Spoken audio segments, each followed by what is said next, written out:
Buenos días, vamos a comenzar con otro video de fenómenos de transporte. En este nuevo video lo que vamos a tomar en cuenta, o el tema en el cual vamos a analizar, va a ser la difusión en líquidos. Al igual que la difusión en gases, esta difusión tiene dos casos. El primer caso es el de contradifusión equimolar. Vamos a pasar un poco más rápido las condiciones porque son las mismas que en los gases. La condición en difusión en líquidos, en el caso de contradifusión equimolar, es que ambos líquidos fluyen en sentido contrario y a la misma velocidad. Entonces, ¿qué es lo que pasa? ¿Qué es lo que hacemos? Partimos de la fórmula general que involucra el flujo total debido al flujo convectivo y al flujo difusional y aplicamos la condición. En este caso, al aplicar la condición se va el término del flujo convectivo y me queda que el flujo total es igual al flujo difusional. ¿Qué es lo que cambia en la difusión en líquidos respecto a la difusión en gases?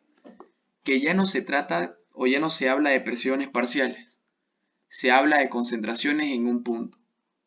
Después todo es lo mismo. En el otro caso, difusión de A a través de B en reposo, lo mismo aplicamos la condición que me dice que el flujo de B es igual a 0. Al reemplazar entonces se va el flujo de B y me queda lo siguiente.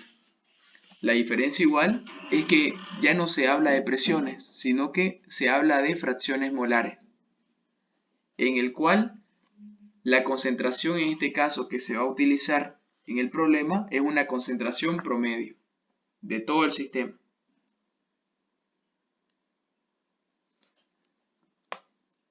Difusión en líquido no vamos a tocar mucho porque es lo mismo que difusión en gases, solamente que cambia el sistema, ya no es gaseoso, es líquido, y que ya no se utilizan presiones, se utilizan concentraciones.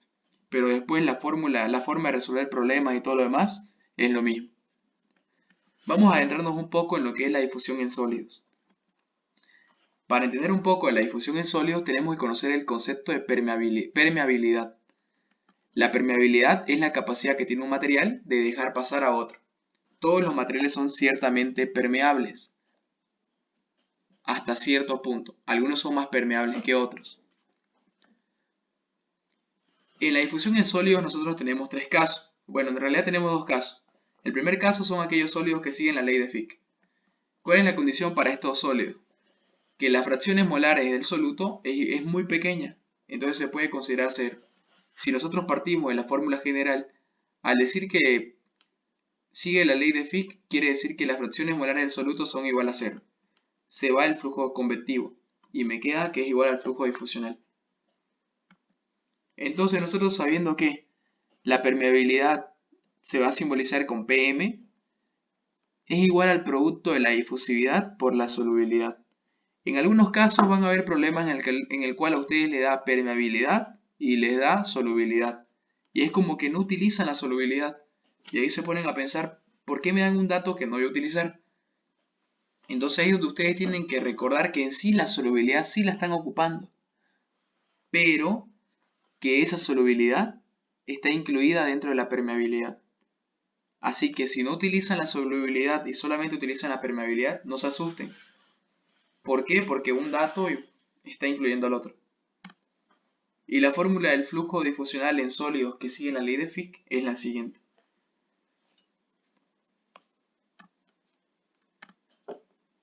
Hay un caso particular que es el caso de paredes compuestas. Es lo mismo que transferencia de energía. Pero en este caso, cada pared presenta cierto espesor y presenta cierta permeabilidad. ¿Qué es lo que cambia? Sabiendo nosotros o partiendo de la anterior fórmula, nosotros vamos a definir qué es lo que pasa cuando aumenta el número de paredes. Lo primero que tenemos que hacer es hallar la resistencia. Entonces la resistencia va a depender del grosor de la pared y de la permeabilidad de esa pared. Entonces yo voy a pasar la permeabilidad a dividir y me queda este término de acá. Entonces ese es el que va a influir en el número de paredes. A medida que aumenten las paredes, va a aumentar ese término. Entonces si tienen 3 paredes va a ser por grosor 1 sobre permeabilidad 1 más grosor 2 sobre permeabilidad 2 más grosor 3 sobre permeabilidad 3. Y el último caso que vamos a analizar es el caso de sólidos porosos. Sabemos nosotros que todos los materiales son porosos hasta cierto punto, es decir, unos son más porosos que otros. La porosidad es la presencia de cavidades dentro de la materia. Entonces, ¿qué es lo que pasa? En aquellos sólidos que son muy porosos, quiere decir que el paso del fluido o el paso del otro material que va a difundirse a través del sólido, podríamos decir que un gas se difunde a través del sólido, la trayectoria de difusión no va a ser de una línea recta, sino que va a tender a curvearse por los poros. ¿Y qué es lo que pasa? Esta porosidad es la que provoca problemas difusionales, debido a que no va a tener el gas, por así decirlo, toda la oportunidad de difundirse con facilidad, sino que va a tener más complejidad al tener que pasar por los poros, es decir, que su movimiento está más limitado. Entonces ustedes saben que esa fórmula es para la de sólidos que siguen la ley de Fick. ¿Qué es lo que pasa con sólidos porosos? Se colocan dos factores de corrección, que es una E acá arriba y un tau acá abajo. ¿Qué es lo que significa? El epsilon significa fracción hueca y el tau significa sinuosidad. La pregunta es, ¿qué es sinuosidad? La sinuosidad podríamos decir que es la variación que tiene la trayectoria al de una línea recta, es decir, qué tan curva es la trayectoria que sigue el gas. Entonces aquí la sinuosidad podríamos decir que es esta, es la desviación que tiene respecto a una línea recta. Entonces esos datos también son propiedades del material. Vamos a ver, para que todo sea un poco más claro, vamos a ver un problema, en el cual me dice, se almacena gas hidrógeno a presión y se encuentra a una temperatura de 358 grados Kelvin en un recipiente esférico hecho de níquel con un diámetro de 4,8. Entonces tenemos el siguiente material, la siguiente esfera que tiene un diámetro de 4,8 metros. La pared esférica del recipiente tiene 5 centímetros de espesor y se determina que la concentración molar del hidrógeno en la superficie interior es de 0,087 kilomol sobre metros cúbicos. Entonces vamos a poner dos puntos, porque me da la concentración dentro del recipiente y me da la concentración fuera del recipiente. Me dice que la concentración dentro del recipiente es 0,087 kilomol sobre metro cúbico. Y me dice que la concentración en la superficie exterior puede considerarse despreciable, es decir, que puede decir que es cero. Halle la pérdida de masa por difusión, sabiendo que el coeficiente de difusión a esa temperatura es de 1,2 por 10 a la menos 12 metros cuadrados sobre segundo. Entonces me pide hallar la pérdida de hidrógeno en gramos sobre año. Entonces acá tenemos que analizar primero de dónde hacia dónde se da la transferencia. Sabemos nosotros que la transferencia se da desde una alta concentración hacia una baja concentración. En este caso se va a dar desde el punto 1 al punto 2. Ahora, siempre que ustedes tengan este tipo de problemas en el cual son cuerpos esféricos o cuerpos cilíndricos y nos estamos dando cuenta que a medida que pasa el gas, el área va cambiando. Entonces lo que ustedes tienen que ver, tienen que acordarse es que cada vez que tengan un cuerpo esférico tienen que utilizar coordenadas polares. Entonces para usar coordenadas polares ustedes van a utilizar los radios, ya no los diámetros. Entonces vamos a analizar. El radio exterior, que voy a llamar radio en el punto 2, es la mitad del diámetro exterior, que es 4,8. Entonces el radio es 2,4 metros. Si ahora yo quiero analizar el radio 1, ¿qué es lo que pasa? Me dice que el espesor del material es de 5 centímetros. Si de acá hasta acá mide 2,4 metros, entonces de acá hasta acá va a medir 2,35 metros. Entonces vamos a analizar el problema. El problema se va a dividir en dos cosas. En el esquema, que es lo mismo del anterior vez, solamente que voy a hacer una ampliación en ese punto de transferencia, en el cual la concentración en el punto 1 es 0,087 y la concentración en el punto 2 es de 0, sabiendo también que el espesor es de 5 centímetros. Entonces las consideraciones que vamos a tomar acá, la difusión de A través de un sólido, es decir, que el gas A se difunde a través de un sólido y además es un gas. Entonces, como no me da a mí datos de fracción hueca y tampoco me da datos de sinuosidad, yo voy a decir que es un sólido que sigue la ley de Fick. Entonces la ley de Fick es la siguiente. Ahora, como estoy trabajando con una esfera que a medida que aumenta el radio va cambiando de área, quiere decir que yo no puedo trabajar con densidad de flujo molar porque no es constante, sino que voy a trabajar con el flujo molar, ya que el flujo molar es constante. Y el flujo molar resulta de la densidad de flujo molar, que es este término, difusividad por dCA sobre dZ, por el área. Entonces aquí uno tiene que pensar cuál es el área del cuerpo. El área del cual voy a estudiar o a través del cual se va a difundir el gas es el área de una esfera. Es decir, es la carcasa de la esfera. Es su envoltura. Y el área de una esfera es 4pi por radio al cuadrado. Entonces, si nosotros reemplazamos eso en la fórmula de los sólidos que siguen la ley de Fick, tenemos lo siguiente. Por si acaso, estoy utilizando esta vez la fórmula con diferenciales, ya que el área varía. Estoy en un sistema en el cual el área va variando. Estoy en un sistema polar. Si usted no tiene un sistema polar, es decir, que solamente tiene una pared a la cual se difunde, no hay necesidad de que haga todo ese análisis. Usted de una utiliza esta fórmula, que es para los sólidos que siguen la ley de Fick, siempre y cuando usted hable de una pared. Pero en este caso hablamos de una esfera, entonces sí o sí se tiene que utilizar la fórmula diferencial. Entonces vamos a ver todo lo que tenga R, vamos a pasar al lado izquierdo, es decir, la diferencial pasa a multiplicar al lado izquierdo y el radio cuadrado a dividir al lado izquierdo también. Y lo demás se mantiene en el lado derecho. Aplicando integrales, nosotros vamos a integrar desde un punto 1 hasta un punto 2. Y ahora, como lo que a mí me interesa es el flujo molar, voy a despejar el flujo molar. Entonces veo, haciendo un reemplazo de datos, nosotros tenemos la difusividad del sistema que me dice que es 1,2 por 10 a la menos 2. Tenemos que la concentración en el punto 1 es de 0,087 y la concentración en el punto 2 es de 0.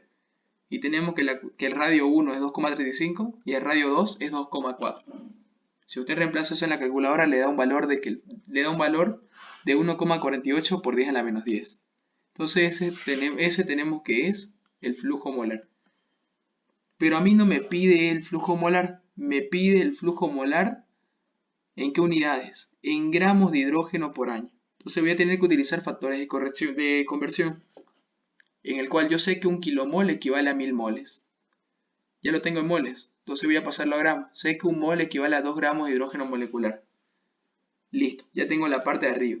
Y la parte de abajo me dice que lo quieren en años. Sé que 3600 segundos equivale a una hora. Y que 24 horas equivale a un día. Además de eso, sé que 365 días equivalen a un año. Reemplazando eso, tenemos que el flujo molar es igual, el flujo másico en este caso, porque está en gramos, es igual a 9,33 gramos de hidrógeno molecular por año. Listo. Entonces en el siguiente problema me dice, para cerrar el orificio de un frasco que contiene dióxido de carbono gaseoso a 25 grados centígrados y 5 atmósferas de presión, se emplea un tampón de caucho.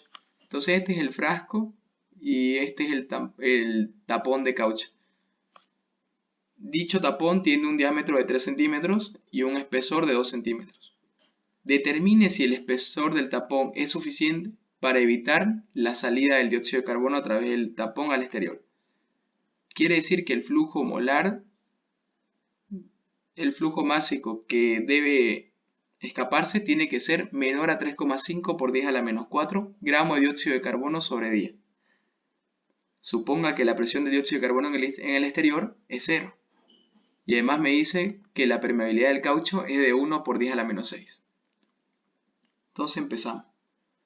Ya sabemos que en todo problema de difusión de masa tenemos que analizar dos puntos.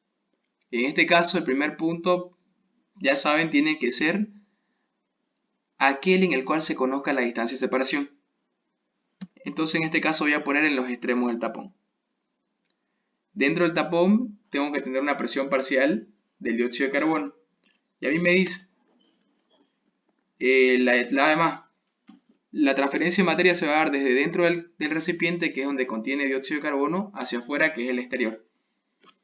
El problema me dice, el dicho frasco contiene dióxido de carbono. Y además ese dióxido de carbono está a una presión de 5 atmósferas. Quiere decir entonces que la presión del dióxido de carbono en ese punto es de 5 atmósferas, ya que solamente hay dióxido de carbono. Y me dice, considere que la presión en el exterior del tapón es 0. Y además me da el dato de la permeabilidad. Entonces, haciendo el planteamiento que dice en la gráfica, hay que hacer las consideraciones. Las consideraciones que me dice, estoy viendo que el dióxido de carbono se va a difundir a través de un sólido. Y además, el que se difunde es un gas.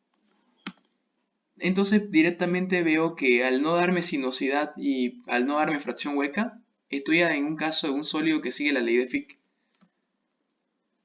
Como tengo que la difusión se va a dar a través de una pared, no hay necesidad de que utilice la fórmula diferencial como en el anterior ejercicio. Directamente utilizo la fórmula, el modelo matemático para este caso. Tengo que la permeabilidad es 1 por 10 a la menos 6 centímetros cúbicos sobre segundo por centímetro por atmósfera. Y las presiones en el punto 1 es 5 y en el punto 2 es 0. Ahora, este 22.414 está en unidades de centímetros cúbicos por mol. Entonces, al hacer el reemplazo correspondiente me sale que la densidad de flujo es de 1,11 por 10 a la menos 10. Pero a mí no me pide densidad de flujo, me está pidiendo un flujo másico. Entonces tengo que hallar primero el flujo molar. Entonces, ¿qué hago para hallar el flujo molar? Multiplico por el área. El área en este caso a través del cual se difunde es el área del tapón. Quiere decir el área de una circunferencia, que va a ser pi cuarto por diámetro al cuadrado. Si nosotros reemplazamos, sabemos que el diámetro del tapón es de 3 centímetros. Entonces el flujo molar es de 7,88 por 10 a la menos 10. Vamos a hacer la comparación. Teníamos nosotros que el flujo molar, el flujo másico tiene que ser menor a 3,5 por 10 a la menos 4. Y el flujo que nos dio nosotros es de 7,88 por 10 a la menos 10 moles sobre segundo. Hacemos la conversión de que un mol es 44 gramos, una hora es 3.600 segundos y un día contiene 24 horas. Quiere decir que el dióxido de carbono va a estar escapando a 3 por 10 elevado a la menos 3 gramos de dióxido de carbono por día. Entonces comparamos. ¿Será que el flujo molar en el cual está escapando es menor a 3,5 por 10 a la menos 4? No cumple. Y si no cumple, quiere decir que el tapón no es el correcto para realizar la tarea del envase de dióxido de carbono. Entonces, cualquier duda que tengan en todo este video, que es un poco largo, me la hacen saber con toda confianza. Nos vemos en la siguiente.